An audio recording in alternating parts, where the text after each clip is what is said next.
Lighting up the way, Valley Electric Association. And this is a presentation by the U.S. Department of Energy and Environmental Management regarding a permit modification request for mixed waste disposal at Nevada National Security Site. The waste that comes in has to meet our criteria. It cannot come from a commercial origin. We don't take commercial waste. We have to take waste that either is produced by the Department of Energy or by Department of Energy activities across the United States. We also encourage our waste generators to find commercial outlets. So some of them actually will ship their waste to a commercial disposal facility. But if it can't meet any of those other criteria, if it can't be shipped to Energy Solutions in Utah or Waste Control Specialists in Texas, the only opportunity for potential disposal might become the Nevada National Security Site. So once they've worked through that process, then they might be able to send it to us.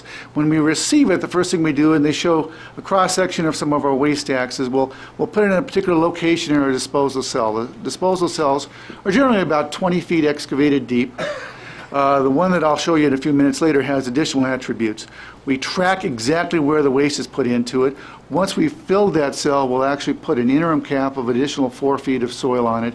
Then ultimately we'll put a final operational cap on that. But if you go out to our site, I know I've had the pleasure of taking several of the commissioners out to the site, you'll note our workers, they're not wearing Tyveks. They're not wearing a whole bunch of radiation control uniforms that you might normally see in a nuclear facility, because the dose coming off of these units is remarkably low. Now that doesn't mean that we don't get higher dose items. We do on occasion. But you can walk out there and for the most part you'll find no dose, and as we get that initial operational cap put on top of it, the dose is reduced down to a bit less than background. So the process to get us here, under both federal and state regulations, first thing we had to do is do a public notice. We did that back in November.